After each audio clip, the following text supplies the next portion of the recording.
For decades, one question has quietly followed the story of Britain's longest royal marriage. If Queen Elizabeth II and Prince Philip shared a love that lasted more than 70 years, why did they spend so much of their later life living apart? Was it the hidden sign of a marriage under strain, or something the public never truly understood? For years, royal insiders, historians, and commentators offered competing theories. Some believed Prince Philip was quietly rebelling against a lifetime of sacrifice. Others claimed Buckingham Palace had become a place he could never truly call home. Every new rumor seemed to deepen the mystery, leaving millions to wonder what was really happening behind palace walls. But after Prince Philip's passing, one voice carried more weight than any palace rumor ever could. His daughter, Princess Anne, known as the royal family member who perhaps understood him better than anyone else, shared a rare and deeply personal perspective that challenged years of speculation. Did Prince Philip leave because of resentment? Was there a hidden divide behind the royal image? Or was the truth far more human than decades of headlines suggested? Stay with us, because we're about to revisit one of the greatest royal love stories ever told, uncover the sacrifices Prince Philip made for the crown, and explore why Princess Anne believes the world may have misunderstood her father's final years all along. For more than 7 decades, Queen Elizabeth II and Prince Philip were seen as the very definition of a royal partnership. Together they weathered wars, political change, family crises, and the relentless pressure of life inside the British monarchy. Their marriage became one of the longest in royal history, admired across the world as a symbol of loyalty, duty, and endurance. Yet one question never completely disappeared. If their marriage was as strong as it appeared, why did Prince Philip spend much of his later life away from Buckingham Palace?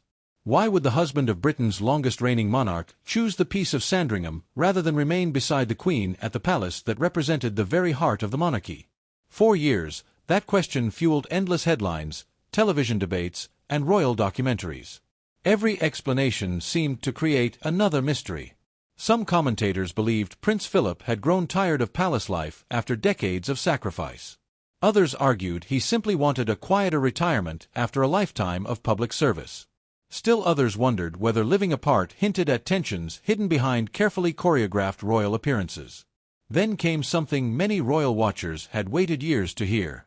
Princess Anne, famously private and rarely drawn into public speculation, offered one of the clearest personal reflections on her father's later years. As the child often described as sharing the closest bond with Prince Philip, her perspective immediately attracted worldwide attention. Rather than adding to the rumors, and encouraged people to look beyond sensational headlines and remember the man behind the royal title. But before understanding why Prince Philip made that decision, it is important to understand the remarkable journey that brought him there. Their story began decades earlier, long before either of them could imagine the responsibilities that awaited them. In 1934, 2 young members of Europe's royal families briefly crossed paths during the wedding of Princess Marina of Greece and Denmark and Prince George, Duke of Kent. It was a formal occasion filled with royal tradition, and neither child could have imagined that history was quietly introducing Britain's future queen to the man who would become her lifelong companion. Their first meeting passed almost unnoticed. Several years later, fate brought them together again under very different circumstances. In July 1939, Princess Elizabeth visited the Royal Naval College at Dartmouth, where the young Prince Philip was training as a naval cadet. Philip was confident, energetic, athletic, and already showing the discipline that would define much of his life. Elizabeth was only 13 years old, but according to numerous royal accounts, she was immediately captivated by the handsome young naval officer. For Philip, Elizabeth was intelligent, sincere, and refreshingly genuine. Although their age difference meant romance was still years away, the meeting left a lasting impression on both of them. Soon afterward, the Second World War changed everything. As Europe descended into conflict, Philip served with distinction in the Royal Navy, taking part in dangerous operations across the Mediterranean and Pacific theaters. His military service earned widespread respect and demonstrated his commitment to Britain, despite having been born into the Greek and Danish royal families. While war separated them physically, it strengthened their connection emotionally. The pair exchanged letters throughout the war years, allowing a friendship to gradually develop into something much deeper. Those letters became the foundation of a relationship built not on palace ceremony but on genuine affection, shared hopes, and mutual admiration. As Elizabeth matured, her feelings became increasingly clear. Despite the enormous constitutional implications of marrying the future heir to the British throne, She remained determined that Philip was the man she wished to spend her life with. The path ahead, however, was anything but simple. Philip's background created challenges that could not be ignored. Although he had fought bravely for Britain, his family connections across Europe, and particularly the marriages of several of his sisters into German aristocratic families before the war, made some members of the royal establishment uneasy in the years following the conflict. Questions were quietly raised. Would he be accepted by the British public? Would he fit within one of the world's oldest monarchies? Could a foreign-born prince truly become the husband of Britain's future queen? None of those concerns changed Elizabeth's mind. To marry her, Philip made extraordinary personal sacrifices. He renounced his Greek and Danish royal titles, became a naturalized British citizen, adopted the surname Mountbatten, and converted from the Greek Orthodox Church to the Church of England. Few people appreciated just how much of his former identity he willingly left behind. Those decisions were never simply administrative. They represented the beginning of a lifetime spent placing duty before personal ambition. Their engagement remained private until after Elizabeth reached the age considered appropriate by her father, King George VI. When the announcement finally became public in 1947, Britain embraced the royal romance with enormous enthusiasm. Later that year, Westminster Abbey hosted one of the most celebrated royal weddings of the 20th century. To millions watching across the world, the ceremony represented hope after years of wartime hardship. It was the beginning of what appeared to be a modern fairy tale. In the years that followed, the couple welcomed 4 children, Charles, Andrew, and Edward, and quickly became the public face of a monarchy rebuilding itself in the post-war era. Photographs showed a smiling young family. Public appearances projected confidence and unity. State visits reinforced the image of a devoted royal couple working side by side. From the outside, everything seemed almost perfect. Yet history often reminds us that public appearances rarely tell the entire story. Behind the palace walls, enormous changes were approaching, changes that would reshape both the monarchy and Prince Philip's own place within it. Within just a few years, unexpected tragedy would place Elizabeth on the throne far earlier than anyone anticipated. For the young Duke of Edinburgh, that moment would begin a deeply personal struggle between love, duty, and identity, a struggle that many historians believe shaped the rest of his life. And it may also explain why, decades later, Buckingham Palace never truly felt like home. From the outside, Queen Elizabeth II and Prince Philip appeared to have everything. They were young, admired across the Commonwealth, and raising a growing family while representing one of the world's oldest monarchies. Every public appearance reinforced the same image, a devoted husband standing proudly beside the woman he loved. But history often tells 2 stories. There is the one the public sees. Then there is the one lived behind closed doors. Everything changed on February 6, 1952. While the royal couple were on tour in Kenya, devastating news arrived. King George VI had died unexpectedly. Overnight, Princess Elizabeth became Queen Elizabeth II. The moment altered the course of British history. It also transformed Prince Philip's life forever. Until then, Philip had been a naval officer with a promising military career. He loved the discipline of the Royal Navy and had built an identity around service, leadership, and independence. Those ambitions ended almost instantly. As the Queen's husband, he was expected to leave active naval service and devote himself entirely to supporting the monarch. It was a sacrifice few people truly understood. Unlike the Queen, Philip had not been born knowing this role awaited him. He had chosen it out of love. But once Elizabeth became sovereign, his own ambitions had to take second place. Some royal historians have argued that this marked the beginning of Philip's lifelong search for purpose within the monarchy. His official position carried enormous visibility but surprisingly little authority. He would always walk a few steps behind the Queen. He would always bow to her in public. He would always be known as the Queen's consort rather than as a leader in his own right. For a man who had spent years commanding ships and serving in wartime, adjusting to that reality could not have been easy. Then another controversy quietly emerged. It involved something most families take for granted, their surname. Traditionally, children inherited their father's family name. Philip believed the same principle should apply to his own family. After all, he had already surrendered his foreign titles, adopted British citizenship, and embraced a new life in Britain. Many expected the royal house itself to become the House of Mountbatten. Instead, senior advisors and Queen Mary strongly favored preserving the historic House of Windsor. When the decision was announced that the royal dynasty would remain Windsor, Philip reportedly felt deeply disappointed. One remark, widely repeated by royal biographers over the years, captured his frustration. "I am the only man in the country not allowed to give his name to his own children." Whether spoken in anger or sadness, the comment reflected a deeper issue. This was no longer simply about a surname. It was about identity.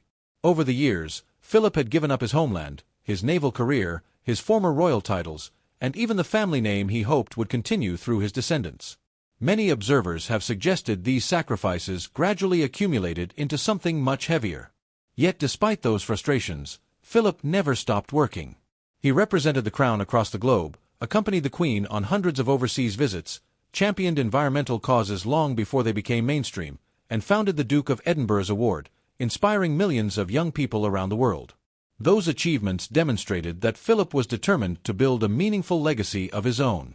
Still, balancing personal identity with royal duty remained an ongoing challenge. Reports from various royal writers over the decades painted a picture of a marriage that differed from the romantic image seen in newspapers. Some accounts suggested the couple often maintained separate working routines and private living spaces, especially as their responsibilities expanded. Others argued this arrangement reflected practicality rather than distance, allowing each of them to fulfill demanding roles without unnecessary disruption. Whatever the reality behind palace walls, one thing became increasingly clear. Prince Philip never appeared entirely comfortable with the rigid traditions surrounding court life. Buckingham Palace, admired by millions around the world, symbolized continuity, ceremony, and royal authority. For Philip, however, it may also have represented something else. Constraint. Unlike naval bases or country estates, every aspect of palace life followed centuries-old protocol. Schedules were tightly controlled. Household operations involved hundreds of staff. Even simple daily routines unfolded within an institution governed by tradition. Friends and former staff often described Philip as someone who preferred practical solutions over elaborate ceremony. He enjoyed engineering projects. He loved driving, sailing, carriage racing, and spending time outdoors. He valued efficiency more than unnecessary formality. Those qualities did not always fit comfortably within the elaborate machinery of Buckingham Palace. As the years passed, Philip increasingly found himself happiest away from official residences. Sandringham, Balmoral, and other rural estates offered something the palace rarely could: privacy, freedom, fresh air, space to pursue practical projects without constant attention. To many people, that preference seemed perfectly understandable. To others, however, it became the beginning of another royal mystery. Why would the husband of the Queen choose country life over the palace at the very center of the monarchy? Was he quietly escaping royal life? Had decades of personal sacrifice finally taken their toll? Or was the explanation far less dramatic than generations of speculation suggested? Those questions only became louder after Philip officially retired from public duties in 2017. Rather than remaining permanently at Buckingham Palace, he chose to spend much of his retirement at Wood Farm on the Sandringham estate, living a quieter, more independent life. The decision immediately reignited years of speculation. Commentators searched for hidden meanings. Newspaper headlines questioned whether the move reflected tension within the royal marriage. Television debates revisited decades-old rumors. But while the public searched for dramatic explanations, one member of the family remained largely silent: Princess Anne. As the daughter often described as sharing her father's practical outlook and straightforward personality, and understood Prince Philip in ways few others could. Years later, after his passing, she would finally offer an explanation that challenged nearly every theory surrounding his decision. And for many royal observers, her words changed the entire conversation. By the time Prince Philip stepped back from public duties in 2017, he had spent more than 6 decades carrying out royal engagements, supporting Queen Elizabeth II, and adapting to a role unlike any other in modern history. To many people, retirement seemed well-deserved. Yet almost immediately, his decision to spend much of his time at Wood Farm on the Sandringham estate sparked fresh speculation. Once again, the familiar question resurfaced. Why wasn't he living full-time with the Queen at Buckingham Palace? For years, countless theories attempted to answer that question. Some commentators suggested the move reflected long-standing frustrations over his role within the monarchy. Others believed Buckingham Palace had simply never felt like home. A few even claimed the arrangement hinted at problems within the royal marriage itself. But none of those theories came directly from the people who knew Prince Philip best. That is what made Princess Anne's later reflections so significant. Known for her direct manner and reluctance to indulge in royal gossip, Anne rarely discusses private family matters. Yet after her father's death in April 2021, she offered one of the clearest insights into his final years during interviews reflecting on his extraordinary life. Rather than describing a man consumed by resentment, Anne painted a very different picture. She explained that, as her father grew older, he simply wanted more space, more independence, and a quieter environment than central London could ever provide. For someone who had spent decades shaking hands, attending ceremonies, greeting dignitaries, and living under constant public attention, the appeal of a peaceful country estate was easy to understand. Wood Farm offered exactly that. There were no endless streams of official visitors. No daily ceremonial schedule. No constant pressure to appear before cameras. Instead, there were gardens to walk through, fresh country air, practical projects to enjoy, books to read, and the freedom to spend each day according to his own routine. For a man who had always loved engineering, nature, and practical work, it was a retirement that suited his personality perfectly, and also emphasized something many outside observers often overlooked. Her parents understood each other exceptionally well. Their relationship had never depended on spending every hour together. Instead, it had been built on decades of trust, mutual respect, and an understanding of each other's responsibilities. Like many couples who have shared a lifetime together, they did not need constant proximity to remain close. Prince Edward echoed similar thoughts while reflecting on their parents' marriage.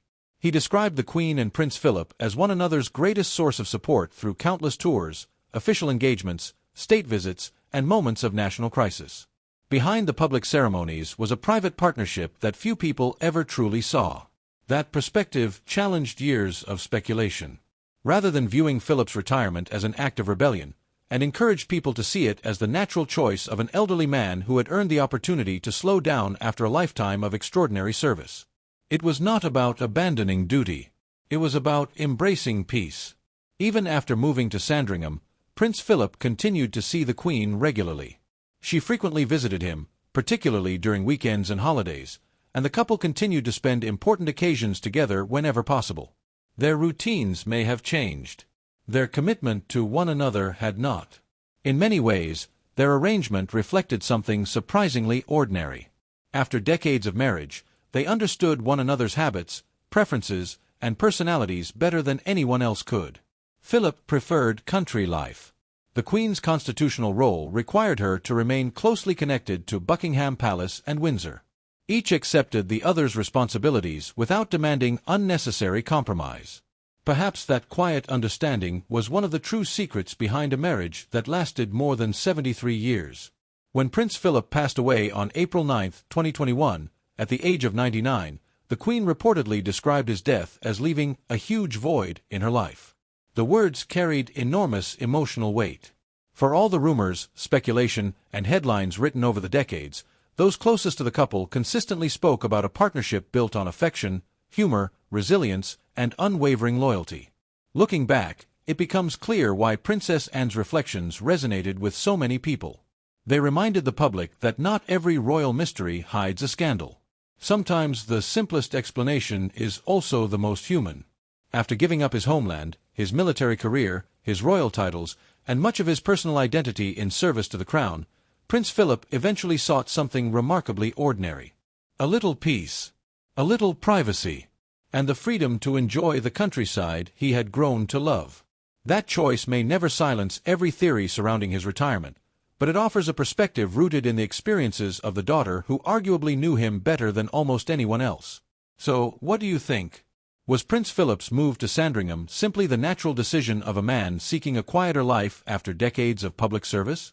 Or do you believe there were still deeper emotions hidden behind the walls of Buckingham Palace that history may never fully uncover? Share your thoughts in the comments below. If you enjoyed this documentary, don't forget to like, subscribe, and turn on notifications for more thoughtful explorations of royal history and the stories behind the headlines. And be sure to watch our next documentary, where we examine another fascinating chapter in the lives of Britain's most famous royal family.